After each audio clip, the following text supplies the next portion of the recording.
Welcome, dear listeners, to History with Herodotus, where we delve into the depths of human experience and uncover the hidden treasures of our collective past. Today, we set sail on a journey through the turbulent waters of piracy's most infamous era. As we navigate the intricate web of historical events, let us begin by charting the earliest course of this phenomenon, one that would come to captivate the imagination of nations and shape the future of the Caribbean. In the early 17th century, the seeds of piracy's emergence were sown in the fertile soil of colonialism, slavery, and global trade. As European powers expanded their empires, they created new opportunities for piracy to flourish, particularly in areas where governance was weak or fragmented. The use of privateers and pirates as proxies in colonial conflicts also contributed to the growth of piracy, as these individuals and groups often operated outside the bounds of traditional authority. One such location was the island of Tortuga, a lawless haven nestled in the Bahamas, where pirates could resupply, repair, and plan their next moves. Established in the 1630s, Tortuga became a magnet for buccaneers, privateers, and other seafaring adventurers who were drawn to its strategic location and lack of effective governance. Another key location was Port Royal, Jamaica, a bustling commercial center that emerged as a major hub for piracy in the Caribbean. The precursors to piracy's golden age can be seen in the early 17th century, with the establishment of pirate havens like Tortuga and Port Royal, which provided safe harbors for pirates to operate. Key figures, such as Henry Morgan, Jean Lafitte, and Calico Jack played a significant role in shaping the early history of piracy. These individuals, along with many others, contributed to the development of a pirate culture that was marked by bravery, cunning, and a disregard for authority. Their exploits would become legendary, inspiring countless stories, songs, and legends that would captivate audiences for generations to come. For instance, Henry Morgan's raids on Spanish colonies in the 1670s helped to establish him as one of the most feared pirates of his time. His exploits were often romanticized, and he became a celebrated figure in pirate lore. Similarly, Jean Lafitte's operations in the Gulf of Mexico, targeting Spanish and French shipping, demonstrated the adaptability and cunning of pirates in this era. The rise of colonial empires created new opportunities for piracy to flourish, particularly in areas where governance was weak or fragmented. The use of privateers and pirates as proxies in colonial conflicts also contributed to the growth of piracy, as these individuals and groups often operated outside the bounds of traditional authority. The historical context of piracy's emergence is further complicated by the role of slavery in the Caribbean. The transatlantic slave trade created a vast network of shipping lanes and commercial centers, which pirates exploited to their advantage. Many pirates targeted slave ships, freeing enslaved Africans and incorporating them into their crews. This complex web of relationships between pirates, colonizers, and enslaved people shaped the social and economic dynamics of the Caribbean during this period.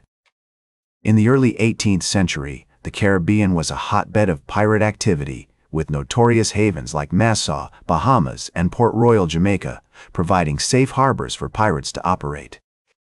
One such figure who dominated this era was Blackbeard, a pirate so feared that his name became synonymous with terror on the high seas.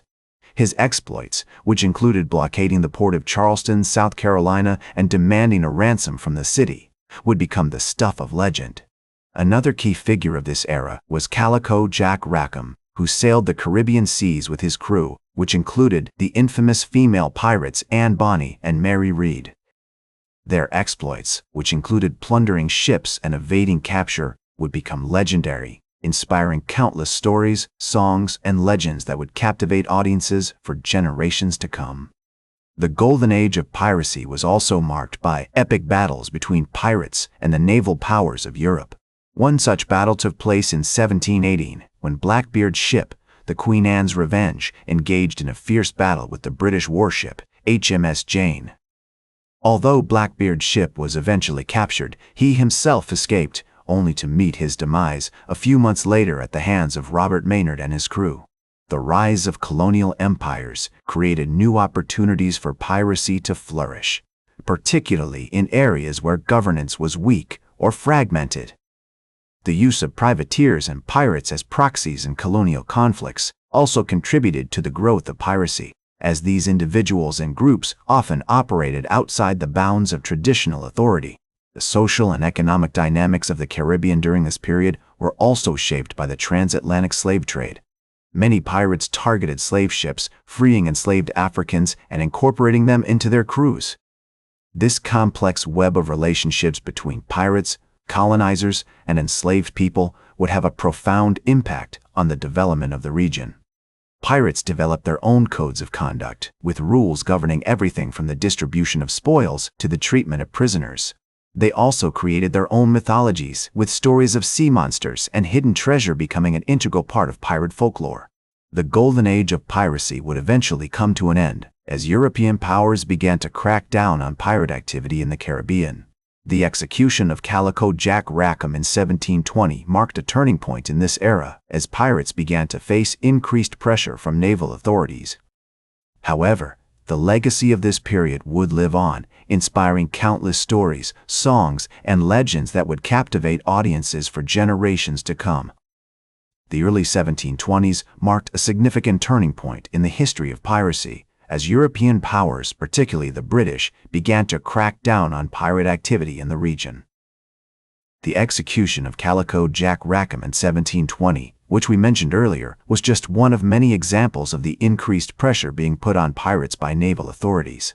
As the noose tightened around their necks, many pirates were forced to flee the Caribbean or face certain death. One of the key factors that contributed to the decline of piracy in the Caribbean was the establishment of a permanent British naval presence in the region. The British Navy, which had long been the dominant naval power in the world, began to focus its attention on the pirate-infested waters of the Caribbean, deploying ships and sailors to hunt down and capture or kill pirates. This increased military presence made it increasingly difficult for pirates to operate with impunity, and many were forced to seek out new havens and hunting grounds. Another factor that contributed to the decline of piracy was the rise of colonial authorities in the region. As European powers began to consolidate their control over the Caribbean, they established more effective systems of governance and law enforcement, making it harder for pirates to operate undetected. The establishment of pirate hunting expeditions, such as the one led by Robert Maynard, which killed Blackbeard in 1718, also helped to disrupt pirate activity and create an environment in which piracy was no longer viable. Despite these challenges, some pirates continued to operate in the Caribbean, albeit in a more clandestine manner. Many turned to smuggling or other forms of illicit trade, while others sought out new opportunities in other parts of the world, such as the Indian Ocean or the coast of West Africa. However, the golden age of piracy was drawing to a close, and the era of legendary pirates like Blackbeard, Calico Jack, and Anne Bonny was coming to an end. The stories of pirate exploits, the myths of hidden treasure, and the romanticized notion of the pirate's life have all become an integral part of the region's folklore.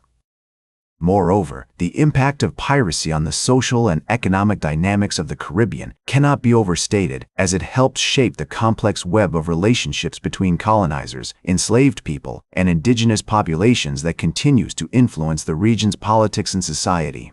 As we bring this chapter in the history of piracy to a close, let us remember the words of the great pirate, Bartholomew Roberts, who once said, "A merry life and a short one shall be my motto." For many pirates, this motto would prove prophetic, as they lived fast, died young, and left behind a legacy that continues to captivate and inspire us to this day. In the words of the great historian Eric Hobsbawm, the pirate is a symbol of rebellion against the established order, and his legend has been used to express the aspirations and fantasies of those who feel themselves to be outside the boundaries of respectable society. As we bid farewell to this era of piracy, let us remember that the spirit of rebellion and nonconformity that defined these legendary figures continues to inspire and captivate us, and will forever remain an integral part of our collective imagination. Thank you for joining me on this journey through the golden age of piracy. That's all for today's History with Herodotus.